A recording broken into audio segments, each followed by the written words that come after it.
today's modern media. From the mainstream to YouTube and Google, the information you're looking for is buried by official narratives and propaganda. This is why TFR is 100% uncensored, unregulated, and listener-supported. The shows on TFR are not micromanaged by the station, and our hosts are free to speak their minds however they please. As such, the views and opinions expressed on our station are of those who make them. If you happen to hear anything offensive on TFR, please send us an email to toughtitty@tfrlive.com, and we'll be happy to tell you that we really don't give a damn. We stand for freedom of speech and non-censorship. If you also stand for free speech, you can go to tfrlive.com/signup and sign up for a TFR supporter pass and help us in our mission to keep the airwaves uncensored and unregulated. TFR Live, your uncensored and unregulated protection from deception. Tropical Storm Gordon, attack on Sessions. I'm Ann Cates. Hurricane warnings have been issued for the central Gulf Coast as Tropical Storm Gordon bears down. Meteorologist Tom Sater. The system is moving at a pretty good clip, 17 miles an hour. All the computer models are in good agreement of where it wants to place it. Category 1 hurricane expected about 10, maybe 11 p.m. tomorrow night, give or take an hour. And that cone of uncertainty does cause it to maybe around Plaquemines Parish, Louisiana, over toward around Mobile Bay. A state of emergency is in effect in Louisiana, parts of which could get 4 to 6 inches of rain. Tropical Storm Gordon is packing 50-mile-an-hour winds and is expected to strengthen. President Trump is once again attacking Attorney General Jeff Sessions, blaming him for the indictment of 2 GOP lawmakers ahead of the midterm election. Correspondent Caitlin Collins. The president was going after him about the decisions, implying that the Justice Department should make decisions based on what their political consequences are going to be. Talking about these 2 Republican congressmen and saying essentially that Jeff Sessions, before the Justice Department indicted them, should have considered what the consequences could be for vulnerable Republicans this fall in the midterm elections before he did so. A major gang bust in California. The town of Mendota in Fresno County is home to about 11,000 people, and until this weekend, several MS-13 gang members and associates who law enforcement say have committed more than 30 murders and other violent crimes from Fresno to L.A. to Las Vegas to Houston to New York. On the broader issue of MS-13 in California, it remains a problem. U.S. Attorney McGregor Scott says Los Angeles County is still ground zero for the gang. This bust, however, called Operation Blue Inferno, resulted in the arrest of more than 24 alleged gang members. Jim Roop, Los Angeles. Wall Street is headed for higher ground tomorrow. S&P futures gaining 5 points. The NASDAQ futures up 15. The Dow futures up 34. I'm Ann Cates.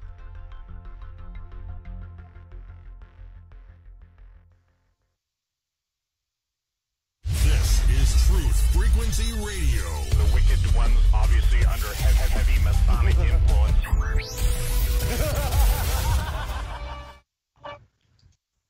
Astronauts to the moon.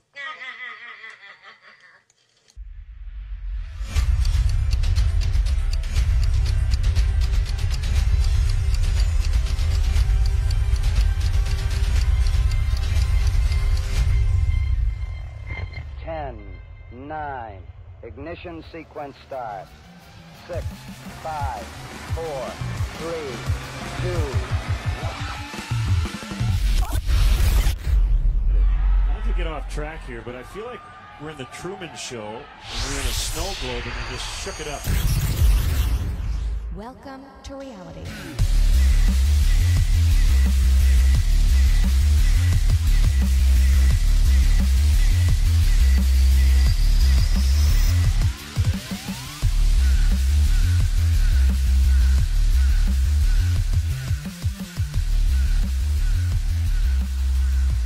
Good evening, ladies and gentlemen, boys and girls, and children of all ages.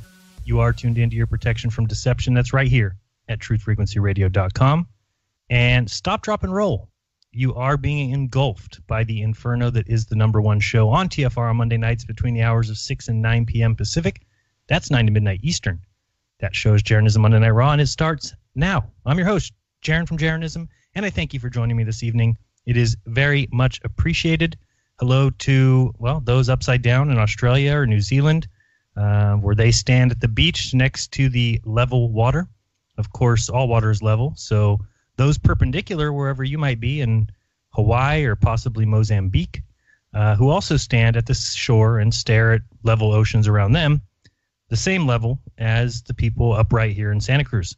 Of course, to them, I'm perpendicular, and that's where the magic of science steps in to explain our reality.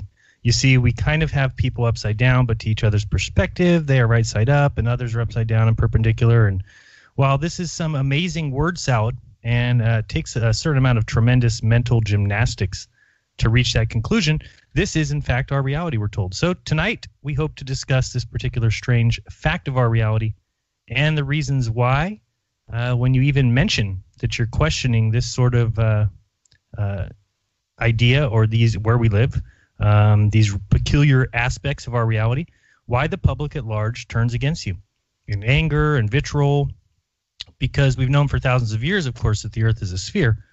Even though we point out some of the absurdities of these claims, we are considered the uneducated, the idiotic, the moronic, and all the other derogatory terms you can possibly think of. So, hello to everyone in the chat, wherever you might be. Welcome and hello. Tonight's show will be in two sections, really, the two halves, if you will. So let me set those up, and then I will be taking phone calls during both halves. The first half, from now until 7:30 Pacific, that's 10:30 Eastern, will be a call-in for anyone who can answer a few questions for me in regards to the shape of the earth. So if you have answers or comments to any of those issues, you can call. The phone number is 213-233-3998, 213-233-3998.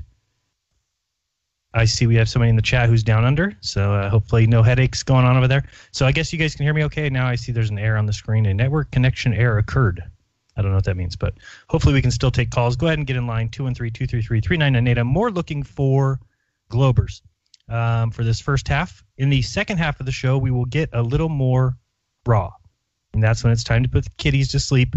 I will be asking the audience to call in. Tonight I want to know or hear some suggestions or some stories in regards to the question of forgiveness.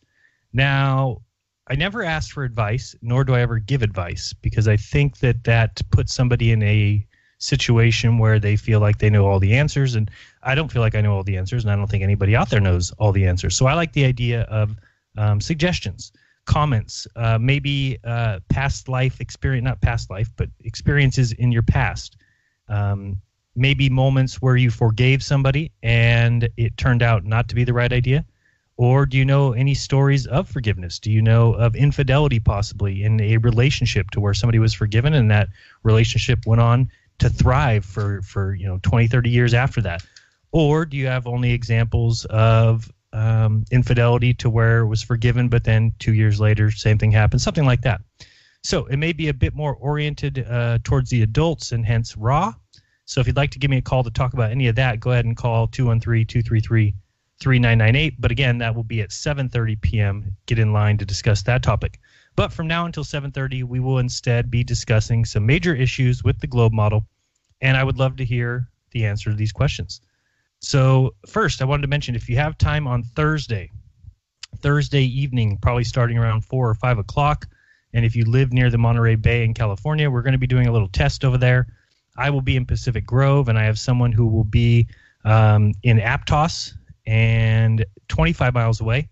I will be 40 feet above the sea level, and he will be 15 feet above the sea level. And with refraction assumed, we're taking that 7.6R into the equation, so we're erring on the side of the globe. That calls for 360 feet of drop and for 135 feet hidden due to the curve of the Earth. I will be using a borrowed P900 that has been modified to be a IR camera, meaning it shoots in the infrared. I will be looking across to the other side where they will be signaling me with a mirror as the sun sets behind my head. The IR camera has been shown, if you've seen any of the great videos that are starting to come out, to significantly cut through any of the haze or the atmospheric effects that happen above water, which is the reason a lot of flat earthers believe that some things occasionally are blocked. And the mirror also eliminates the Glober objection to the many, many laser tests that have already showed the water is level. So that Glober response to the issue of these lasers going across the water, and I understand it. I don't agree, but I understand that the laser we think we are seeing from the other side, according to them, is actually the point where the laser peaks over the hump or the curve of the Earth. Now, again, this argument is a coherent one. it makes sense to me. I understand what they're saying. Again, I don't agree. But the mirror actually removes this possibility, because if I'm able to see the mirror signals, which is the reflection of the sun, then I'm seeing the source of the reflection, which is at the mirror.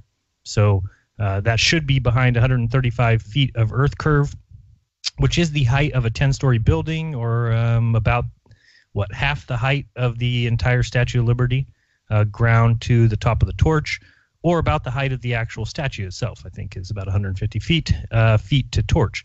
So this eliminates the argument from Globers, as clearly a mirror signaling device must have line of sight to be seen. It cannot be that I'm seeing the reflection miles away where it is peeking over any kind of curve or hump. You wouldn't see the reflection from that point. You could just do a little bit of research, and that will show you that the benefits of the heliograph system that was used throughout World War I, World War II, and the benefit is the fact that in order to be interrupted, or rather in order to be intercepted, these signals being sent from station to station, the only way to do so would be to be directly in line with the observer and the signaler.